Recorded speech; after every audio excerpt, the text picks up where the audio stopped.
Meron po tayong isang napakahalagang balita na naman dito na muling nagliyap sa ating community. At ito ay nagmula po sa isa sa mga utak sa likod mismo ng XRP Ledger. Yan, marami po sa atin ang nagtatanong. Yan, possible ba talagang dagdagan ang supply ng XRP sa hinaharap? Paano kung maubos sa XRP sa escrow? O di kaya ay may backdoor ba ang Ripple para gumawa ng bagong coins? Ang sagot sa lahat ng yan ay nanggaling na mismo kay David Schwartz. Siya po ang dating CTO ng Ripple at isa sa mga original na architect ng teknolohiyang hawak natin ngayon. At yan nga, sabi sa title ng balita natin dito kay Times Tabloid, yan, sabi po ng former Ripple CTO ay no way to create more XRP. Yan. Meron na rin pong isang analyst dito na si Steph ang nagbigay diin. Ayan, sa isang katotohanan na hindi na po mababago. Yan, no way to create more XRP because the code does not exist. Ulitin ko, walang paraan para gumawa pa ng higit sa 100 billion XRP dahil ang mismong DNA o code ng ledger ay walang kapasidad para rito. Kaya sa video na ito ay pag-uusapan po natin ng napakalalim kung bakit ito ang pinakamahalagang katangian ng XRP na dapat po nating maintindihan bilang isang long-term holder. Ito ang pundasyon kung bakit tayo narito at kung bakit ang mga institution ay nagsisimulang tumingin kay XRP bilang isang deflationary standard sa gitna ng taong ito, taong 2026. Bago po tayo magpatuloy ay silipin po natin ang chart dito na XRP kung saan ay nakikita po natin dito na siya ay nakakaranas ng patuloy na pagbagsak. Yan, balikan po natin ang ating balita at simulan po natin sa tungkol sa 100 billion na limit. 100 billion limit. Yan, hindi po ito desisyon. Ito po ay code. Sa mundo ng traditional na pera o fiat, sanay na po tayo na ang mga central banks ay pwede pong mag-print. Yan, mag-print ng pera kung kailan nila gusto. Pero kay XRP, ang limitasyon ay hindi po nakasalalay sa boto ng isang board o sa desisyon ng isang kumpanya. Ang 100 billion XRP ay nilikha na noong unang araw pa lamang ng launch nito noong nakalipas na taong 2012. Ang code na nagpapatakbo po sa XRP Ledger ay walang mint function. Ibig sabihin kahit magsama-sama pa ang lahat ng validators at ang Ripple mismo, hindi po sila pwedeng mag-type ng command para dagdagan ang supply. Ayan, fixed supply po talaga. Sa aking opinion ay napakahalaga po na maintindihan natin ang bigat ng pakayag ni David Schwartz. Sa aking pananaw, ay ito po ang pinakamalakas na depensa natin laban sa tinatawag nating purchasing power dilution. Sa bawat segundong lumilipas sa ating ekonomiya, ang halaga po ng fiat currency ay bumababa dahil sa walang tigil na pagprinta. Pero sa XRP, ito ay nananatiling tapat sa kanyang original na bilang. Isipin po ninyo mga crypto, sa isang mundo na puro inflation, ang pagkakaroon ng asset na 100% fixed supply ay parang pagkakaroon ng ginto na hindi na pwedeng minahin pa sa ilalim ng lupa. Marami po ang pumupuna at nagsasabi, masyadong marami ang 100 billion na yan. Pero ang masasabi ko po rito ay simple lamang. Si XRP ay hindi po dinisenyo para maging pambayad lamang sa kape. Ito ay dinisenyo para sa global liquidity. Para magawa ito, kailangan po ng sapat na volume para punan ang trilyong-trilyong dolyar na dumadaloy sa cross-border payments araw-araw. Kung ang supply ay masyado pong maliit, magkakaroon po ng sobrang laking volatility na ayaw ng mga bangko. Kaya ang 100 billion ay ang sweet spot. Sapat para sa buong mundo pero limitado para magkaroon ng tunay na halaga. Ang katotohanan ng hindi po ito pwedeng madagdagan ay ang certificate of scarcity natin.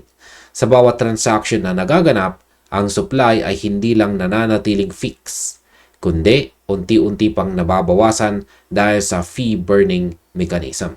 Kaya sa totoo lang mga kripto, ang 100 billion ay ang maximum na bilang na makikita natin. Mula po rito, pababa na lang ang direksyon ng supply. Pag-usapan naman po natin ang tungkol sa debate sa community. Yan po ay nakatuon sa scarcity o utility. Naging mainit po ang usapan sa X nang mag-post itong si Steph is Crypto tungkol dito. May mga user po gaya ni Brutally Honest dito, ayan, na nagsasabing ang lacking supply ang dahilan kung bakit mababa ang unit price ng XRP kumpara kay Bitcoin. Pero sumagot naman po ang ibang members gaya ni T, ayan, or Tai. At maliban kay Tai ay si James Vols. Ayan naman po, dalawa sila. Ayan. At sila po ay nagsasabing ang adoption at government use cases ang siyang magbibigay ng pressure sa supply na ito. Ngayon sa aking opinion, ang debate po sa pagitan ng scarcity at utility ay madalas po na nagiging sanhi ng pagkalito sa mga retail investors. Kaya ang aking pananaw dito ay kailangan natin ang pareho. Si Bitcoin ang hari po ng scarcity. Pero hirap itong maging medium of exchange sa global scale dahil po sa bagal at liit ng supply. Si XRP naman ay kinuha ang pinakamagandang parte ni Bitcoin. At yan po ang fixed supply at hinulaan ito ng high speed utility. Yan, hinaluan po pala ito ng high speed utility. Kaya ang masasabi ko po rito ay ang unit price ay hindi ang dapat nating tinitingnan, kundi ang market dominance. Yan, maliban sa market dominance ay ang liquidity depth. Ayan, market dominance at saka liquidity depth. Kapag ang isang gobyerno o isang malaking institution ay nagpasyang gamitin sa XRP bilang bridge currency, hindi po nila tinitingnan kung mura o mahal ang isang token. Ang tinitingnan nila ay kung may sapat bang tokens na available para hindi mag-fluctuate ang presyo habang naglilipat po sila ng bilyong-bilyong dolyar. Ang fixed supply na ito ay nagbibigay po sa kanila ng mathematical certainty. Alam nila na hindi po sila magigising bukas na may bagong bilyong tokens na pumasok sa market na magpapabagsak sa halaga ng kanilang hawak. Ito po ang trust protocol na wala sa ibang assets. Kaya sa tingin ko, ang fixed supply na ito ang magiging ultimate selling point ng XRP sa mga institutional clients ngayong taon. Ang scarcity ay hindi lamang po tungkol sa kakaunting bilang, kundi tungkol sa predictable supply sa gitna ng isang unpredictable na mundo. Ngayon ay meron po tayong katanungan dito kung saan ay bakit mas mahalaga ito ngayong taong 2026. Yan, bakit ngayon lang ulit ito pinag-uusapan ng ganito kainit? Dahil nasa isang institutional era na po tayo. Ang pagpasok ng mga XRP ETFs at ang pagkilala ng Mastercard at saka Swift sa teknolohiya ni Ripple ay nagpapatunay po yan na ang utility ay narito na. Sa ganitong sitwasyon, ang tanong po ng supply ay tanong ng supply ay nagiging risk management question para sa mga dambuhalang pondo. Yan sa aking opinion. Noong mga nakarang taon, ang usapin po sa supply ay palaging nakatutok sa escrow releases ng Ripple. Marami po ang natatakot sa escrow. Pero ngayong taong 2026, ang perspective ay nagbago na. Ang escrow ay hindi na tinitingnan bilang dumping, kundi bilang strategic supply management para sa mga institution. Dahil alam natin na may hangganan po ang 100 billion, bawat XRP na lumalabas po sa escrow ay napupunta sa kamay ng mga bangko. Yan. Napupunta sa kamay ng mga bangko at ito po ay permanenteng nawawala sa retail market supply. Kaya ang masasabi ko po rito ay isipin po natin ang isang drum ng tubig. Ang tubig sa loob ay sabihin natin na nandyan po mismo yung 100 billion XRP. Walang gripo sa itaas para dagdagan ito. Pero may butas po sa ilalim. At yan po ay ang fee burning mechanism. At may mga taong kumukuha pa ng balde-balde para itabi. Yan naman po ang mga institution at saka long-term holders. Habang dumarami po ang gumagamit ng balde at habang lumalaki ang butas sa ilalim, ang tubig sa drum ay unti-unting kumakaunti. Ito po ang real scarcity na hindi nakikita ng mga taong nakatingin lang sa araw-araw na price action. Kaya ang payag po dito ni Schwartz ay ang selyo sa drum na nagsasabing walang dagdag na tubig na darating. Para po sa akin, ito ang pinakamalakas na signal na ang value ng bawat patak ng XRP ay nakatakdang tumaas habang ang demand sa labas ay patuloy po na lumulobo. Ang taong ito, 2026, ay ang taon kung saan ang supply shock ay magsisimulang maging realidad dahil po sa fixed nature ng code na ito. Pag-usapan naman po natin ang fee burning mechanism. Ayan, binanggit din po sa usapan na sa bawat transaction ay may maliit po na halaga ng XRP na permanently destroyed. Ayan, or talagang nawawala na. Hindi po ito napupunta sa Ripple o sa kahit kanino. Ito po ay naglalaho na parang bula sa hangin. Ito ang anti-spam feature ng network na nagiging deflationary engine sa katagalan. Kaya sa aking opinion ay marami pong analyst ang nagsasabi na masyadong mabagal ang burn rate para magkaroon po ng epekto. Sinasabi nila na aabutin ng daang-daang taon para mabawasan ang supply ng makabuluhan. Pero ang opinion ko rito ay iba. Hindi natin dapat tinitingnan ang burn rate sa kasalukuyang volume.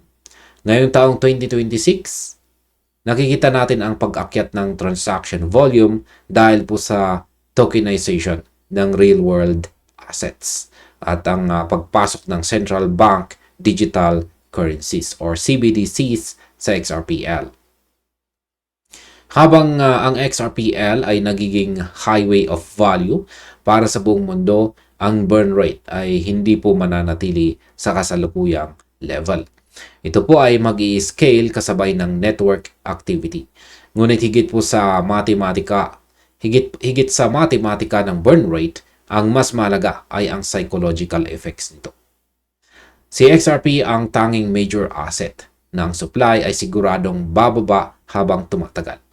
Walang inflation, walang staking rewards na nag-i-inflate ng supply, at walang mining.